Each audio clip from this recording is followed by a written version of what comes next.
Xin chào quý vị khán giả. Chào mừng các bạn đến với chương trình hôm nay trên kênh web Giáo dục TV. Và trước khi bắt đầu, tôi xin được nhắc nhỏ, nếu quý vị quan tâm đến những phân tích dễ hiểu, thực tế và hữu ích như thế này, thì đừng quên nhấn đăng ký kênh web Giáo dục TV ngay bây giờ. Chỉ một cú nhấp chuột thôi, quý vị sẽ luôn đồng hành cùng chúng tôi trong hành trình cập nhật kiến thức về luật đất đai và đầu tư bất động sản. Hôm nay, chúng ta sẽ bàn về một chủ đề nóng hổi, bảng giá đất tăng sốc, giải pháp nào, cùng những hệ lụy mà nó đem lại cho người dân, doanh nghiệp và thị trường bất động sản. Và để giúp quý vị hiểu rõ hơn về vấn đề này, tôi rất hân hạnh được mời đến đây chuyên gia bất động sản, anh Phan Anh, người có nhiều năm kinh nghiệm trong lĩnh vực đất đai và đầu tư bất động sản. Chào anh Phan Anh. Chào MC Nguyễn Tâm, chào toàn thể khán giả. Rất vui khi được chia sẻ về một vấn đề đang nóng hiện nay, bảng giá đất tăng sốc và những hệ lụy đi kèm. Trước hết, thưa anh, tại sao đất đai ở Việt Nam luôn là một vấn đề nóng, khiến người dân, doanh nghiệp và cả chính quyền phải quan tâm đặc biệt? Đất đai ở Việt Nam chưa bao giờ là một loại tài sản đơn thuần. Nó là chỗ dựa an cư, nơi mỗi gia đình có mái nhà, là tư liệu sản xuất đối với nông dân, là kho tích lũy tài chính cho các nhà đầu tư và cũng là động lực tăng trưởng kinh tế. Chính vì vậy, bất kỳ thay đổi nào trong chính sách quản lý đất đai, đặc biệt là luật đất đai 2024, đều trở thành tâm điểm chú ý của dư luận. Vậy sau khi luật đất đai 2024 được ban hành, nó đã bộc lộ những vấn đề gì thưa anh? Điểm nổi bật nhất chính là bảng giá đất. Đây là yếu tố quyết định chi phí sử dụng đất, giá bất động sản và nghĩa vụ tài chính của người dân và doanh nghiệp. Khi bảng giá đất tại nhiều địa phương tăng đột biến, hệ lụy kinh tế, xã hội xuất hiện ngay lập tức, khiến nhiều người dân, doanh nghiệp và cả cơ quan quản lý phải cân nhắc lại chiến lược của mình.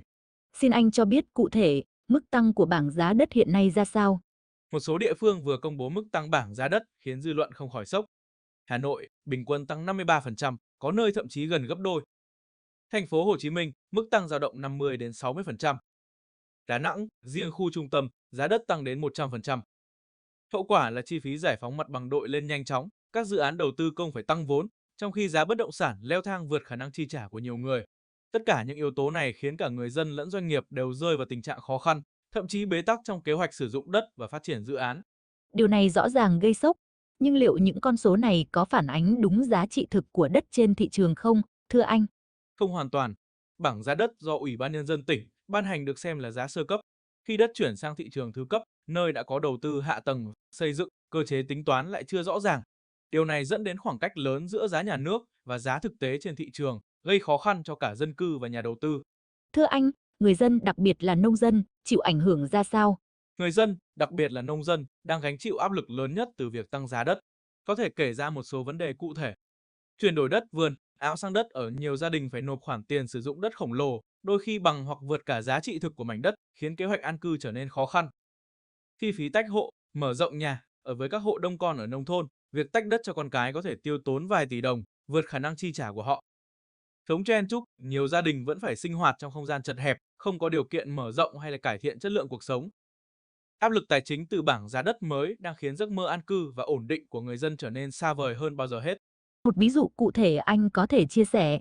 Có một gia đình nông thôn điển hình, 5 người con cùng nhiều cháu sống trong chỉ hai gian nhà rộng 25 mét vuông, 3 chiếc giường, một bộ bàn ghế, tất cả phải chen chúc trong không gian eo hẹp. Khi họ muốn tách đất cho con, chi phí lại lên tới vài tỷ đồng, vượt xa khả năng chi trả. Trường hợp này minh họa rõ ràng gánh nặng tài chính mà nông dân phải chịu khi chuyển đổi đất, biến ước mơ an cư trở nên rất khó khăn. Còn các doanh nghiệp bất động sản thì sao, thưa anh?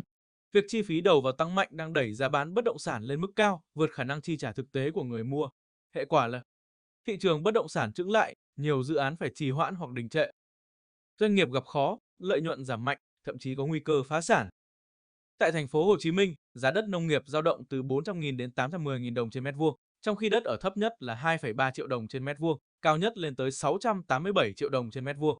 Chênh lệch từ 5 đến 25 lần này khiến chi phí chuyển đổi mục đích sử dụng đất tăng gấp 5 đến 10 lần, vượt xa khả năng chi trả của người dân và tạo ra rào cản lớn cho cả thị trường lẫn nhà đầu tư. Vậy theo anh, đâu là nguyên nhân chính dẫn đến tình trạng này? Có thể chỉ ra 3 nguyên nhân chính dẫn đến tình trạng bất cập hiện nay. Thứ nhất, cách định giá chưa sát thực tế thị trường, giá đất nông nghiệp hiện chỉ dựa trên thu nhập từ sản xuất nông nghiệp, bỏ qua giá trị tiềm năng khi đất chuyển đổi mục đích sử dụng, dẫn đến khoảng cách quá lớn so với giá đất ở. Thứ hai, chưa phân loại đúng đối tượng sử dụng đất, người dân cần đất để an cư ổn định khác hoàn toàn với những người gom đất để phân lô, kinh doanh, nhưng cả hai lại phải chịu cùng một cách tính gây bất công. Thứ ba, thiếu liên thông pháp luật, luật đất đai 2024 chưa đồng bộ với các luật liên quan như đầu tư, xây dựng, thuế, dẫn đến chồng chéo, khó áp dụng và tăng rủi ro cho người dân lẫn doanh nghiệp. Kết quả là chính sách hiện hành vừa khó khả thi, vừa tạo áp lực lớn lên thị trường và đời sống người dân. Trong bối cảnh này, nhà nước đã có quan điểm như thế nào thưa anh? Tổng Bí thư Tô Lâm nhấn mạnh, nhà nước phải đảm bảo quyền sử dụng đất cho mọi người dân theo tinh thần bình đẳng, công bằng và hiệu quả.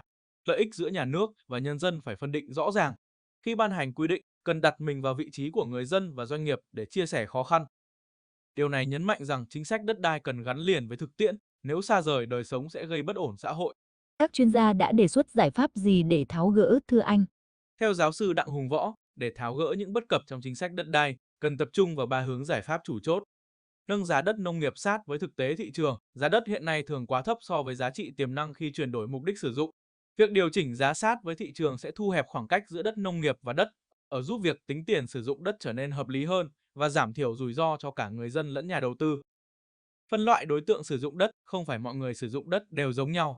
Những hộ gia đình có nhu cầu an cư thực sự, ví dụ muốn xây nhà cho con cái hay tách hộ, nên được ưu tiên với mức thu chỉ 10 đến 15% phần chênh lệch. Ngược lại, những người gom đất để phân lô, kinh doanh hoặc đầu cơ phải chịu mức thu cao hơn, tối thiểu 70%, nhằm hạn chế đầu cơ và đảm bảo công bằng xã hội. Đặt yếu tố xã hội làm trọng tâm, chính sách đất đai không chỉ là vấn đề tài chính, mà còn là an sinh và ổn định đời sống người dân, đặc biệt ở nông thôn. Khi hoạch định, nhà nước cần đảm bảo rằng mọi hộ dân đều có cơ hội an cư, tránh tạo ra gánh nặng tài chính quá lớn và đảm bảo công bằng trong cộng đồng. Với 3 hướng đi này, mục tiêu là hài hòa lợi ích giữa người dân, doanh nghiệp và nhà nước, vừa đảm bảo hiệu quả kinh tế, vừa giữ vững an sinh xã hội, điều cốt lõi để chính sách đất đai thực sự phát huy tác dụng. Chính phủ đã hành động ra sao thưa anh? Trước tình trạng bảng giá đất tăng cao, Bộ Tài chính đã đưa ra dự thảo nguyên tắc tính tiền sử dụng đất nhằm giảm bớt gánh nặng cho người dân và hộ gia đình. Cụ thể, trong hạn mức giao đất, hộ gia đình, cá nhân chỉ phải nộp tối thiểu 30% giá trị chênh lệch nhằm tạo điều kiện thuận lợi cho các hộ muốn an cư hoặc tách hộ. Vượt hạn mức nhưng dưới 500 m2, mức thu tối thiểu 50%, áp dụng cho những trường hợp mở rộng đất ở nhưng chưa quá lớn, vẫn kiểm soát được diện tích sử dụng. Vượt quá 500 m2, mức thu 100% nhằm đảm bảo công bằng với những đối tượng có khả năng tài chính cao hoặc sử dụng đất cho mục đích đầu cơ, kinh doanh. Mục tiêu của dự thảo là giảm áp lực tài chính, giúp các hộ gia đình dễ dàng thực hiện nghĩa vụ tài chính mà vẫn giữ được khả năng an cư. Tuy nhiên, nhiều chuyên gia cho rằng cách tiếp cận này vẫn còn khá cứng nhắc vì chỉ dựa vào diện tích đất, chưa xét đến hoàn cảnh thực tế của người dân hay mục đích sử dụng đất, dẫn đến chưa thực sự công bằng và hiệu quả. Thưa anh, trọng tâm của bảng giá đất là gì?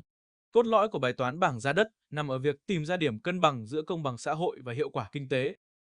Nếu giá đất bị đẩy quá cao, người dân sẽ gần như mất cơ hội sở hữu đất để an cư, còn doanh nghiệp thì khó triển khai dự án do chi phí đầu vào vượt mức chịu đựng. Hệ quả là thị trường đình trệ, giấc mơ an cư xa tầm tay và đầu tư phát triển bị kìm hãm. Ngược lại, nếu giá đất bị đặt quá thấp, ngân sách nhà nước sẽ thất thu một nguồn lực quan trọng, đồng thời tạo cơ hội cho tình trạng đầu cơ đất đai, nơi một số cá nhân, tổ chức gom đất chờ giá tăng để hưởng lợi, làm méo mó thị trường. Vì vậy, giải pháp không thể chỉ dừng ở con số, mà cần một cơ chế định giá sát thực tế thị trường, đi kèm với chính sách phân loại rõ ràng đối tượng sử dụng đất. Người dân có thu nhập thấp, có nhu cầu ở thực sự, cần được ưu tiên với mức nghĩa vụ tài chính nhẹ hơn. Ngược lại, những nhà đầu cơ, doanh nghiệp lớn phải chịu mức thu cao hơn và chịu sự kiểm soát chặt chẽ nhằm bảo đảm công bằng, minh bạch và phát triển bền vững cho thị trường bất động sản. Theo anh, Việt Nam có thể học hỏi kinh nghiệm quốc tế không? Hoàn toàn có thể học hỏi từ những quốc gia đã đi trước và đạt được sự cân bằng hiệu quả. Tại Hàn Quốc, họ áp dụng cơ chế định giá đất theo từng khu vực, thay vì một mức giá cứng nhắc trên cả nước. Nhờ vậy, giá phản ánh đúng sự khác biệt giữa đô thị sầm uất và vùng nông thôn. Đồng thời, để bảo đảm công bằng, chính phủ còn có chính sách trợ cấp, đặc biệt cho người dân thu nhập thấp khi buộc phải chuyển đổi mục đích hoặc tái định cư. Điều này giúp họ không bị bỏ lại phía sau trong guồng quay phát triển. Tại Trung Quốc, nước này sử dụng hình thức đấu giá công khai đất đai, đảm bảo giá bán sát với giá trị thị trường, minh bạch và hạn chế xin cho. Tuy nhiên, không chỉ dừng lại ở nguồn thu cho ngân sách, Trung Quốc còn dành riêng một phần quỹ đất để xây dựng nhà ở xã hội, đáp ứng nhu cầu an cư cho hàng triệu lao động thu nhập thấp ở các thành phố lớn. Tại Nhật Bản, đi theo một hướng khác biệt, Nhật chú trọng quy hoạch dài hạn, không chỉ xem đất như một loại hàng hóa để định giá. Ở đây, yếu tố cộng đồng, môi trường sống và lợi ích chung được đặt lên hàng đầu. Chính nhờ tư duy này, Nhật Bản đã hình thành nên những khu dân cư bền vững, cân bằng giữa phát triển kinh tế và chất lượng cuộc sống. Vậy theo anh, sửa đổi luật đất đai nên đi theo hướng nào? Một số giải pháp chiến lược cần ưu tiên triển khai. Một, đổi mới phương pháp định giá đất.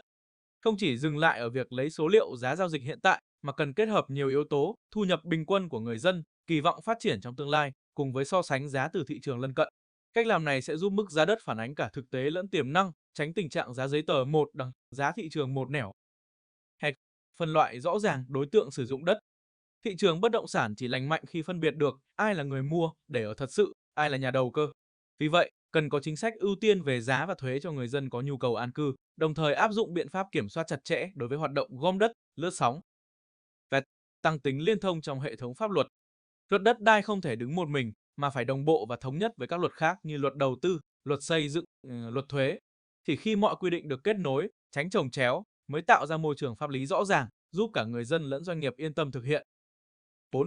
Xây dựng cơ chế giám sát minh bạch, công bằng.